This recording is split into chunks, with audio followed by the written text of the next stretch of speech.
Hello everyone. Welcome to our presentation Mapping Geographic Access to Sexual and Reproductive Health Services in Malawi. I'm Sannan Zhang, Technical Specialist from United Nations Population Fund. Before introducing our case study, here is some background of the country. Malawi completed its most recent census data collection in 2018. Based on census, its population is estimated at 18 million with an annual growth rate of 2.8%, which means the population is projected to reach 41 million by 2050. 57% of the population is below the age of 19 years. The country has a dependency ratio of 91%. More than 80% of the population lives in rural areas.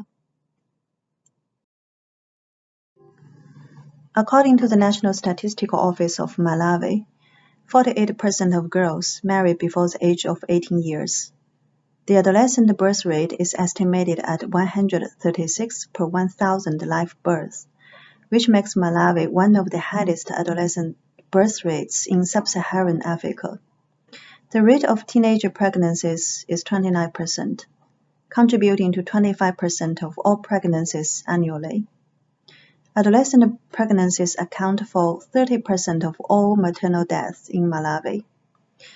It also has a relatively high HIV prevalence of 8.8%, with approximately half of new HIV infections occurring in girls and women aged 15 to 24 years. Therefore, young people's sexual and reproductive health, maternal and neonatal health, prevention of harmful practices, and prevention of STI and HIV are all the focus of Malawi SRH service interventions. The objective of this case study is mapping people's geographic access to sexual and reproductive health services. Universal health coverage, including SRH coverage, is a key health target for sustainable development. Therefore, the objective of this case study is in line with Agenda 2030. It is also in line with Agenda 2063, which is Africa's Blueprint Master Plan, as well as Malawi Growth and Development Strategy 3. Next is about data and the methodology of the case study. Data applied in this case study include 2018 census data, 2014 Malawi Service Provision Assessment Survey data, also called SPA data. SPA data is a health facility assessment that provides a comprehensive overview of a country's health service delivery. Other geospatial data are also used in this case study, such as road system from OpenStreetMap, pregnant woman estimation from WorldPop estimates. To understand people's geographic access to service, we firstly need to know population distribution. Census data allow us to map population distribution at a high resolution level, such as village, community, and enumeration area levels. Enumeration area is also called EA. It is the smallest unit where census data are collected. Mapping population can be disaggregated by age, sex, wealth, education, and other parameters. The three maps shown here illustrate the distribution of total population, female and male, at enumeration area level. To analyze people's access to services, there are three major steps. Firstly, we defined what essential SRH services include based on Good Match Landsat Commission's definition, and then mapped the locations of health facilities that provide each SRH service. Secondly, GIS network analysis and service area analysis were applied to generate SRH service coverage based on travel distance along roads. Finally, service area was integrated with geospatial population data, and geostatistical analysis was conducted for estimating the proportion and the number of population who can access to the service by EA level. And more important, estimating the proportion and the number of population who are not access to a particular service. The determination of access versus not access is based on people's location within or without the service area. To map service area, there are different methods. The simplest way is to create a buffer zone around each service location. However, these buffer zones are generated based on direct distance. So it is not accurate as in reality people travel along roads.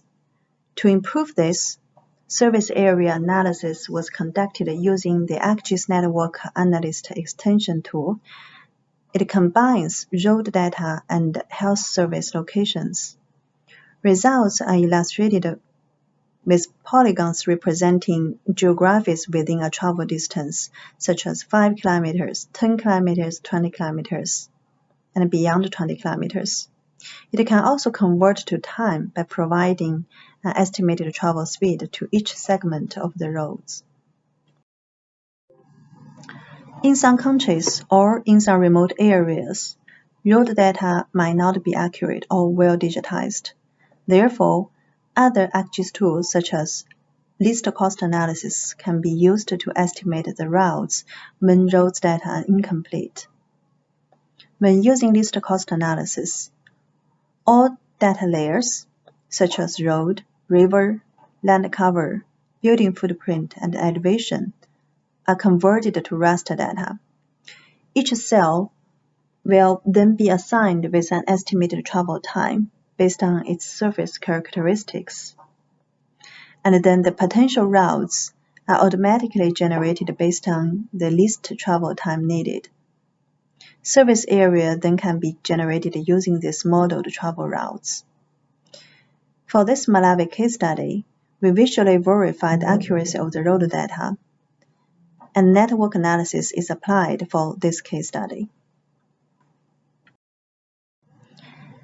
To analyze people's accessibility, service areas were then integrated with geospatial population data for estimating the number and proportion of the population within and outside each service area at various administrative levels. To do this, we convert population data at EA level into raster data. Because EA is a very small unit, we can convert population to a high-resolution raster data such as 100 meter by 100 meter grid. The raster population layer can then overlaid with service area for the geostatistical analysis of the number of people in and outside of service area by particular administrative level. The next is the case study results. The Malawi SPA survey was designed to be a census of all health facilities. Data from 977 health facilities were collected throughout the country. In this research, firstly, numbers of health facilities were calculated for each type of SRH service. Findings illustrate that some SRH services are provided by extremely limited health facilities. For example, among the 977 health facilities, only 208 provide syphilis rapid diagnostic tests, only 69 provide cesarean section, and only 29 health facilities provide all the identified SRH services. The table shows a breakdown of the proportion of health facilities with a specific service disaggregated by health facility type, by region, and by urban and rural. The darker the red color in the cells, it indicates that a specific health service is limited among a certain type of health facility. After mapping the locations of the identified SRH services, these maps show significant differences in geospatial distribution among the SRH services across the country. The next, I'm going to share some examples of people's access to SRH services. According to SPA data, there are 69 health facilities that provide cesarean delivery service. They include all central hospitals and most district hospitals. Based on our consultation with Malawi Ministry of Health, 53 more health facilities are expected to provide cesarean delivery service. The map in the slides shows the observed versus expected cesarean delivery service locations. Following the analysis steps, the observed and expected services areas are mapped.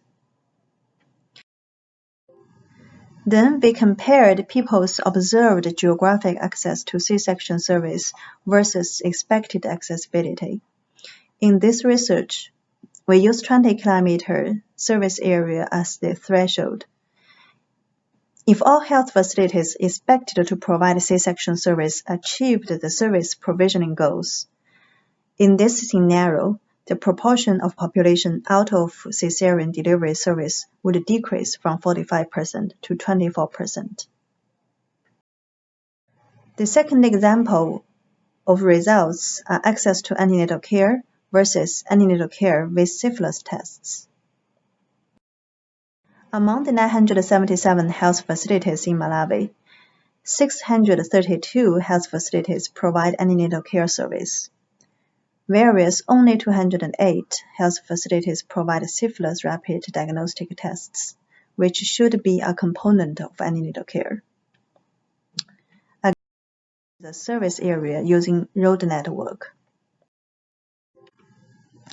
When assessing the population's access, results show that 6% of the population is out of an antenatal care services area, and 26% of the population is out of the service area of syphilis screening.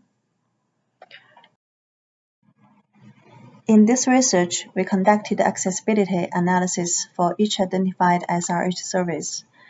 I'd like to give a couple of other examples as results. Mapping access to contraceptive choice, 3 modern methods versus 5 modern methods. 48% people live within 5 kilometers of a health facility offering 3 modern methods. However, there are still 9% people live more than 20 kilometers to a health facility with 3 modern methods, and 13% of people live more than 20 kilometers to a health facility with 5 modern methods. The next example is the comparison between normal delivery versus cesarean section delivery. Our findings indicate that more than 500 health facilities provide normal delivery service, whereas only 69 health facilities provide cesarean delivery service. After mapping people's access to services, 10% of the population live more than 20 kilometers from normal delivery service, and this number increased to 45% regarding cesarean delivery service. The maps show the coverage of service area. And the next, similarly, different HIV treatment and prevention analysis was conducted. Here, the maps show the access to HIV ART treatment and the service of HIV mother-to-child transmission prevention. There are more service indicators around the prevention and the treatment of HIV and other STI identified in this research. Therefore, a deep dive analysis of a specific SRH service is possible for the next step. Finally, we also evaluated accessibility to health facilities that provide all the identified SRH services. Results show only 29, that is 3% of health facilities provide all the identified services. It indicates that 69% of the population live more than 20 kilometers away from a health facility with all the SRH services. This research potentially provides a valuable reference for policymakers and experts in each SRH domain when providing SRH service interventions. We would like to acknowledge our regional office, country office, Malawi governments for their support to this case study. have any questions or comments regarding to this case study, please contact us. Thank you.